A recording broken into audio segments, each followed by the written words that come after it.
बरेली 15 जनवरी Baspa supremo सुश्री बहन मायावती का जन्मदिन आज बसपा नेता तौफिक प्रधान के द्वारा कैंप कार्यालय पशुपति विहार बरेली में जनकल्याण दिवस के रूप में मनाया गया। आज बसपा सुप्रीमो के जन्म दिवस के अवसर पर बसपा नेता तौफिक प्रधान ने जनकल्याण के जो कार्य बसपा सुप्रीमो के जन्म दिवस पर किए, ऐसे कार्य किसी राजनेता के जन्म दिवस पर बरेली जनपद में देखने को नहीं मिले। बसपा नेता तौफिक प्रधान ने आज सुबह महाराणा प्रताप संयुक्त चिकित्सालय बरेली पहुंचकर प्रत्येक मरीजों और उनके तीमारदारों को कंबल और फल वितरण किए। जिला चिकित्सालय के बाद अनाथालय आश्रम पहुंचकर सभी अनाथ बच्चों को कंबल और फल वितरण किए। इसके बाद बसपा नेता तौफिक प्रधान चौबारी स्थित कुष्ठ आश्रम वहां पर कुष्ठ परिवारों को कंबल और फल वितरण के साथ ही बहन जी के दीर्घायु की दुआएं की गई।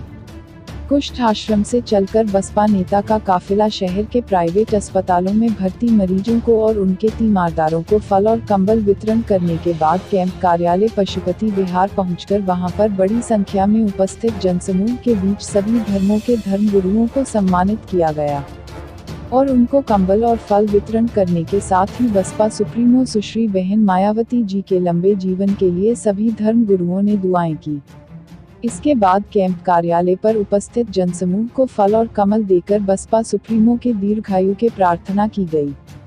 आज जनपद बरेली में बसपा सुप्रीमो का जन्मदिन जनकल्याण दिवस के रूप में ऐतिहासिक तरीके से मनाया गया। बरेली से वीरेंद्र बिष्ट की रिपोर्ट। तौफिक प्रधान जी, आज आपकी बसपा सुप्रीमो सुश्री मायावती पूर्व मुख्यमंत्री उत्तर प्रदेश का 65वां जन्मदिन था और हर वर्ष बहन जी का जन्मदिन बड़े धूमधाम से मनाया जाता है, लेकिन आज आपने उसे नए तरीके से मनाया, सादगी के साथ मगर ऐतिहासिक रूप से आपने जन्मदिन मनाया।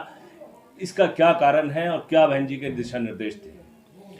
बहन जी ने आप साहब कहा है सभी कार्यकर्ताओं से कि सादगी की तरीके से आप मेरा जन्मदिन मनाएंगे और गरीबों के साथ और पिछड़ों के साथ, लाचार जो लोग हैं उनके साथ बनाएंगे, क्योंकि उनका मतलब ये था कि हमारे देश का किसान आज सब रोड पे है।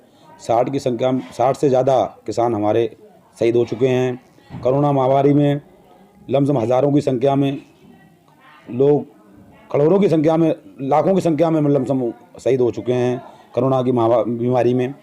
इसी वजह से बहन जी ने कहा कि आप जो हैं कि गरीबों में, जैसे कि अनाथ आश्रम हो गया, कुष्ठ आश्रम हो गया, डिस्ट्रिक्ट हॉस्पिटल में, सरकारी हॉस्पिटल में भी ज़्यादातर गरीबी लोग पहुंचते हैं, बोले वहां जाएं, तो वहां जाके लोगों का सहयोग करें और लोगों के साथ रह के हमारा जन्मदिन मनाएं। मगर कोई केक वगैरह कोई भी नहीं काटा जाएगा, न कोई लड्डू बांटा जाएगा, खाली उनके साथ रह के उनका सहयोग करा जाएगा और मरीजों को और कमज़ोर लोगों को जो भी है कम्बल उम्बल का वितरण जैसे कि किया जाएगा। उसी आदेश पर हम लोगों ने काम किया है और हम चाहते हैं कि बहन जी की उम्र और बढ़े और 100 साल से ज़्यादा जिएँ। तौफीक साहब, ये बताइए, आज आपने कितने गरीबों को कंबल बांटे और कितने फल वितरण किए, किन किन जगहों पर किए? अब ये तो सर कहना गलत हो जाएगा ना कि हम कहेंगे कि हमने ये किया, तो वो कहीं ना कहीं लोग कहेंगे प्रधान जी अपना प्रचार करना चाहते हैं। इस वजह से मैं ये नहीं कहूँगा, ये तो लोगों को पता ही है कि मैंने क्या किया है, समाज ने देखा ही है। इस बारे में मैं कुछ नहीं बता सकता कि मैंने क्या किया। अच्छा तौफीक साहब, ये बताइए, इस कोरोना महामारी के कार्यकाल के बाद और किसान आंदोलन के बाद भी जो बड़े बड़े राजनेता हैं वो अपने जन्मदिन धूमधाम से मना रहे हैं, लेकिन बहन जी ने तो बिल्कुल इस देश से जैसे आम आदमी से सीधी जुड़ करके बहन जी ने अपने जन्मदिन को मनाने का निर्देश दिया। इसका क्या कारण है? ऐसा था, हम लोगों को भी नहीं पता था पहले कि ऐसा आदेश होगा। जैसे कि जब हमको आदेश हुआ तो हमारे दिमाग एकदम खुल गए। पहले हमारे दिमाग में नहीं था ये।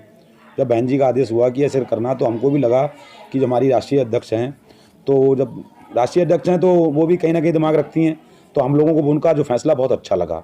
इसी वजह से हमने सादगी से उनका बहन जी का जन्मदिन मनाया। और वो पार्टियां हैं वो तो धूमधाम कर ही पड़ी हैं, अपना हर काम धूमधाम से कर रही हैं, रैलियां भी धूमधाम से कर रही हैं, हर काम धूमधाम से कर रही हैं।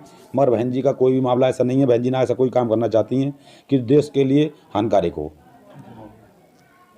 किन किन जगहों पर आज आपने बहन जी की जन्मदिन पर लोगों को वस्त्र वितरण और कंबल वितरण और फल वितरण किए हैं? सबसे पहले तो हम डिस्ट्रिक्ट हॉस्पिटल गए थे और उसके बाद में अनाथ आश्रम, एक लड़कों का अनाथ आश्रम बच्चों का है, एक लड़कियों का अनाथ आश्रम अलग है, दोनों में पहुँचे। उसके बाद में कुछ आश्रम पहुँचे हम, वहाँ भी देखा तो वहाँ भी जाके लोगों से मिले, लोगों से बात की, उनके साथ मतलब हंसना हुआ, बोलना चालना हुआ, उनका हौसला बढ़ाने का काम किया।